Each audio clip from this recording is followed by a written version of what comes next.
Welcome. How much should I feed my baby?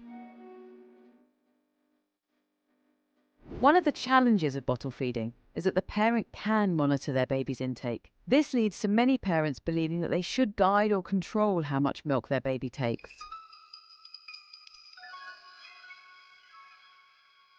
Babies are born with an inbuilt appetite mechanism, which enables them to queue for food when they are hungry and to stop eating when full. However, this mechanism has evolved to work hand in hand with breastfeeding, which is more in the baby's control. If we use baby-led bottle feeding techniques, then we can work with our babies to ensure they are taking in the correct volumes of milk for adequate growth.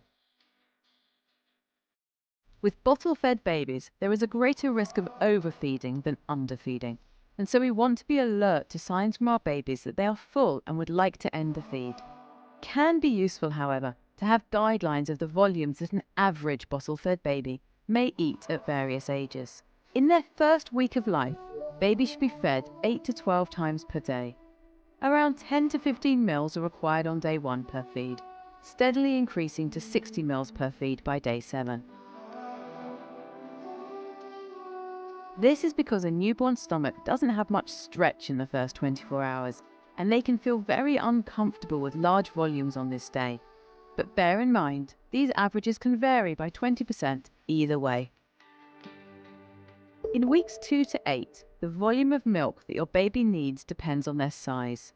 As a general rule, we advise giving babies 150 mils of milk for every kilo of body weight for every 24 hours. This gives you the following equation for feed volume: 150 mils times body weight in kilos divided by the number of feeds per day equals the feed volume in mils. So, for example, if you have a 4-kilo baby, they will need 600 mils of milk every day.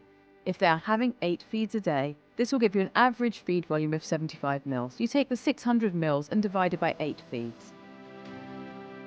Once your baby is 2 months old, they will have reached maximum milk needs. From this point onwards, they will drink a relatively stable amount of milk per day until milk begins to be displaced by solid foods.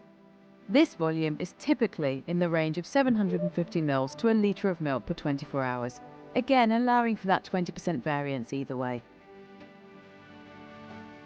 Some families prefer for their babies to take this milk in larger bottles less frequently.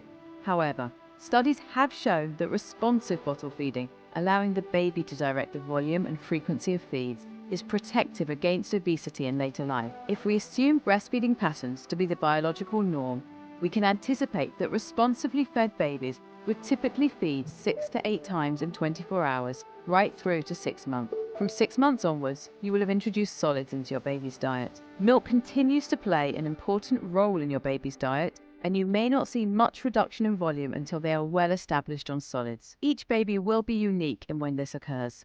In general, milk volumes tend to drop significantly from 9 months, and by 1 year there is no need to continue to give infant formula. If your older baby or toddler still enjoys a milk feed, you can give them whole cow's milk at this point. So, to recap, babies have an inbuilt appetite mechanism that enables them to stop eating when full, which works best with breastfeeding. For bottle-fed babies, it is important to pay attention to signs from the baby that they are full and to avoid overfeeding. In the first week of life, babies should be fed 8 to 12 times per day, with 10 to 15 mils on day 1, increasing to around 60 mils per feed by day 7. In weeks 2 to 8, babies require 150 mils of milk for every kilo of body weight for every day, with an average of 6 to 8 feeds in 24 hours. From 2 months onwards, babies require a reasonably stable amount of milk until solid foods are introduced. Milk volumes do tend to drop significantly from 9 months, and by a year, there's no need to continue to give infant formula. Whole cow milk can be given to older babies or toddlers who still enjoy a milk feed.